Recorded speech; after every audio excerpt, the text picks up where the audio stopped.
dia, boa tarde, boa noite.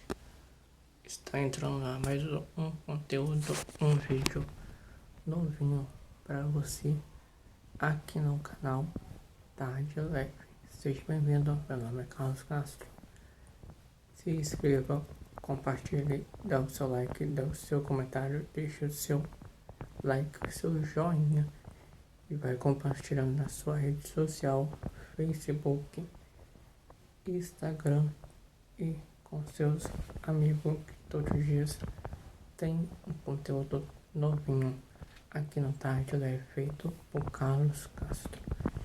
E quem está chegando também, meu nome é Carlos Castro. Se você gostou, assista até o final do vídeo, dá o seu like, dá o seu joinha, se inscreve, aperta o sininho aí, porque toda vez que eu chegar, você será notificado que eu estou chegando com um vídeo novo para você. Então, seja bem-vindo. Hoje a gente vai falar sobre... Nunca pensei de ter essa depressão, não. A gente fala assim, o pessoal pensa que é brincadeira, não. É uma das doenças mais tristes que eu vejo. Você não sente dor assim, igual, por exemplo, uma doença de câncer, né? Que aquilo ali é como se fosse uma ferida viva cada dia progredindo. E isso já parece que é o mal da alma da gente. Quando eu era criança, eu não entendia o porquê de dizerem que palhaço, na verdade, é triste. Muitos, inclusive, a maioria tem aquela gotinha, né, na sua maquiagem, na sua pintura. Se alguém perguntasse assim, como você se definiria? Ah, uma palhaça.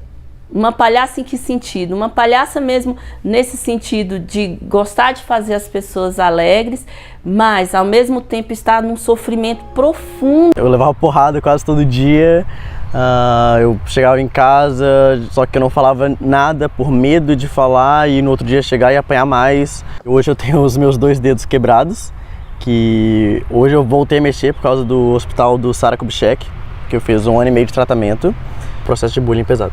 As agressões que você sofreu, as agressões, né? Físicas e verbais. Era muito mais verbais, o que eu particularmente acho que é muito mais forte, porque é o trauma psicológico. Na mesma época das agressões, o adolescente enfrentou o fim de um namoro. Só gostava muito dela, mas por alguns problemas que não dava mais para eu continuar num relacionamento, eu teria uma tristeza muito grande. E todos os problemas que eu tinha naquele período anterior ao ensino médio começaram a voltar e ter mais intensidade por outros problemas, e aí a entrada da adolescência. Não é um único episódio e muitas vezes você não encontra um episódio que foi o gatilho.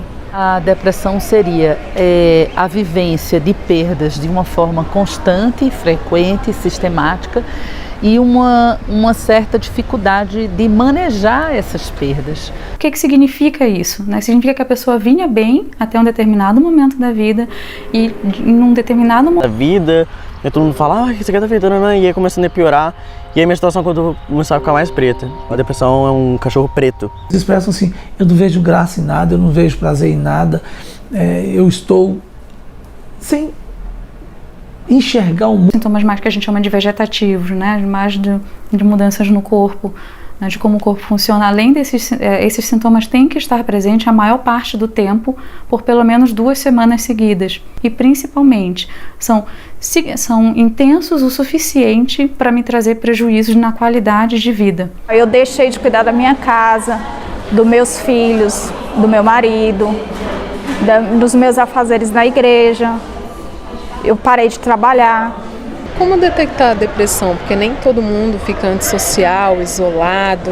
Tem gente que vai à festa todos os dias e você crê que a pessoa está ótima. Você percebe que a pessoa está de alguma forma exagerando ou se excedendo, seja no sentido de se retrair, seja no sentido de superinvestir.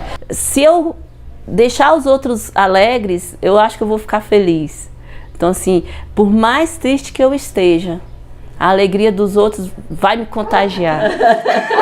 Nossa, mãe é tão legal, não sei o quê. E muitas vezes médicos mesmo, antes, não, porque eu desconfiava de ter depressão. Só que eles, por conta dessa alegria, muitos diziam assim, não, nunca, tá longe disso. É difícil de diagnosticar muitas vezes, porque são formas aceitáveis. Então, hoje a sociedade exige que todos sejam felizes, alegres, é o que as redes sociais exigem, não é? Seja feliz, seja alegre, que tenha sucesso. As pessoas levam muito tempo para perceber que entraram num processo depressivo, porque diferente de uma doença fisiológica, né? Sim, eu quebrei um dedo, é fácil de ver, eu quebrei um dedo, né? Tô super gripada e você, né, tá com o nariz correndo, tá com febre, etc. A depressão não, ela não é tão clara, e ela começa devagar, até chegar um momento. Se é depressão, eu não sei o que é. E o que você falou que você sentia pra ele? Então, eu falei, olha, eu tô me sentindo fraca, verdadeiramente fraca, sem força para nada. Tanto para ter uma atitude, para ir ao trabalho, eu não tinha força para levantar. E aí a medicalização, por exemplo, ela pode esconder muito os sintomas da depressão, porque o sujeito vai se medicalizando, então é remédio para dormir, remédio para acordar, remédio para ficar alegre. As chamadas catecolaminas internas são substâncias que nós temos no sistema nervoso central que faz a comunicação entre o neurônio e outro. Então nós temos ali serotonina, noradrenalina, dopamina, que todos acabam tendo um envolvimento na depressão. A expressão bioquímica da depressão é uma diminuição da concentração de serotonina, mas nós não sabemos se é a diminuição da concentração de serotonina que causa a depressão ou se é a depressão que leva à diminuição da concentração da serotonina. Junto, morbidade à doença. Então são a existência de duas doenças juntas numa mesma pessoa. Então a pessoa pode ter depressão e pode ter toque. Transtorno obsessivo compulsivo é o caso desse advogado, casado há mais de 20 anos com essa assistente social. Quando começou, antes de nos casarmos, nós pensávamos que fosse uma depressão, porque ele começou com aqueles sintomas de tristeza, desânimo, choro e outros e mais. No caso dele, era mais assim o que se chama de catastrofização, medo de muitas coisas. Eu já percebia antes mesmo dessas crises, quando na época do trabalho, que ele conferia diversas vezes os bolsos, chegava até a rasgar os bolsos, não era isso? Há 5 anos, após uma década e meia de tratamento errado, a patologia de Dinaldo finalmente foi diagnosticada com precisão. Eu fico imaginando que se desde cedo ele tivesse sido tratado como uma pessoa que sofre de toque, talvez ele não tivesse chegado a esse estágio que ele está agora, né? Não chegaria não. Pois é. Porque esses sintomas vêm desde adolescente. A gente sabe que o diagnóstico desse tipo de doença é muito difícil de ser feito, não é uma coisa simples, é um diagnóstico clínico puramente, não existem exames, tomografias, ressonâncias que mostrem esse tipo de diferença, então não tenho como dizer exatamente, detalhadamente o que foi que aconteceu durante esse processo, né, durante todos esses anos, mas de fato o tratamento é diferente. Então as crianças se queixam muito, que meu pai não me ouve, né? Meu pai não tem tempo para ouvir, me escutar o que eu tenho para dizer. Eu acredito que pode estar faltando para essas crianças um espaço do brinquedo. Brasileira de 13,5% das mulheres, né, das puérperas, é mais ou menos uma média mundial de países desenvolvidos, né, onde a questão financeira não seja tão grave. Na África, por exemplo, ela pode subir até 40% dos casos. O que acontece com a mãe pode interferir com o bebê, porque uma mãe que está fazendo um processo depressivo, né, ela acaba que, de alguma maneira, na relação, transmite algo para esse bebê, vamos pensar assim. Então a gente investiga desde a gestação, como que foi essa gravidez, foi uma gravidez planejada, né? Como que foi a receptividade, né? Tudo isso.